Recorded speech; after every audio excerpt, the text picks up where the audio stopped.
warahmatullahi wabarakatuh. Perkenalkan, nama saya Jud Anissa dengan NIM 24101005. Baik, pada video ini saya akan menjelaskan tentang referensi dan inferensi.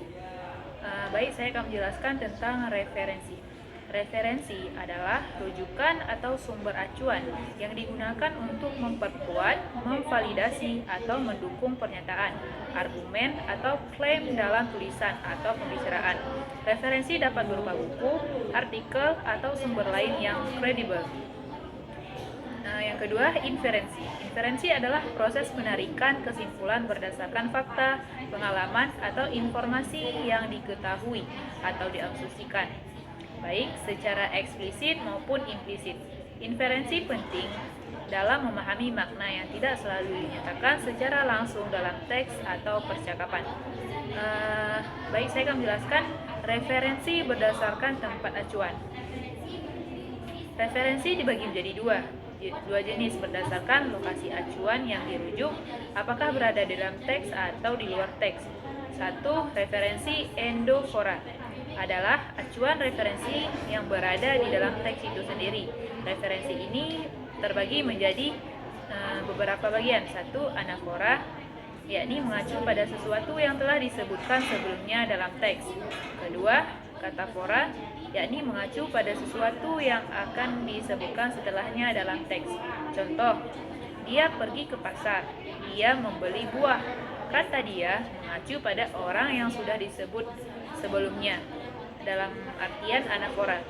Yang kedua, referensi exofora, yakni acuan referensi yang berada di luar teks, yaitu pada konteks situasi atau dunia nyata di luar wacana. Referensi ini bersifat situasional dan tidak terdapat dalam konteks. Contoh, kakak Bunga telah meninggal bulan lalu. Ia masih begitu terpukul dengan kepergiannya. Kata kakak Bunga mengacu pada seorang yang diketahui dalam konteks situasi, bukan dalam teks. Kedua, referensi berdasarkan satuan lingual. Menurut Halliday dan Hasan, referensi berdasarkan tipe satuan lingual dibagi menjadi 3 jenis utama. 1. Referensi persona, yakni mengacu pada orang yang terlibat dalam komunikasi, direalisasikan melalui pronomina persona atau kata ganti orang seperti saya, kamu, dia, mereka, baik dalam bentuk tunggal maupun jamak. Referensi persona menegaskan topik pembicaraan terfokus pada orang tertentu dalam teks. Contoh, saya pergi ke sekolah. Kata saya adalah referensi persona.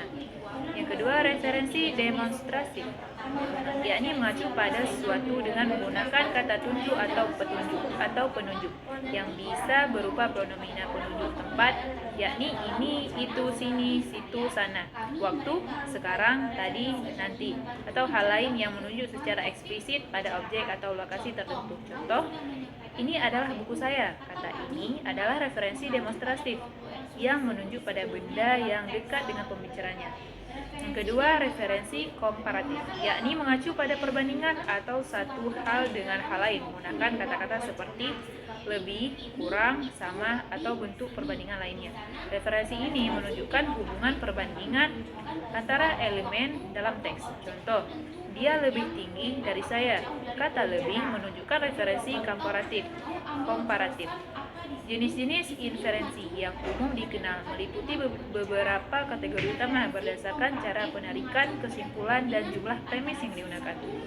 Jenis-jenis inferensi berdasarkan cara penarikan kesimpulan, inferensi deduktif, yakni penarikan kesimpulan yang logis dan pasti dari premis umum ke premis khusus. Kesimpulan yang dihasilkan bersifat valid jika premisnya benar. Contoh, semua manusia itu mortal. A adalah manusia, maka A mortal. Inferensi induktif, penarikan kesimpulan umum dari premis khusus atau sejumlah kata khusus. Kesimpulan bersifat probabilistik dan tidak selalu pasti benar. Contoh, setiap angsa yang saya lihat berwarna putih, jadi semua angsa berwarna putih. Inferensi abduktif, penarikan kesimpulan terbaik atau paling masuk akal berdasarkan bukti yang ada meskipun tidak pasti benar. Ini adalah inferensi untuk mencari penjelasan paling mungkin. Contoh, trotoar basah dan ada tetesan air mobil, kemungkinan besar baru saja hujan. Inferensi statistik, penarikan kesimpulan berdasarkan data statistik dan analisis numerik, sering digunakan dalam penelitian kuantitatif. Contoh, dari 100 orang, 80% menyukai produk X, maka mayoritas orang cenderung menyukai produk X.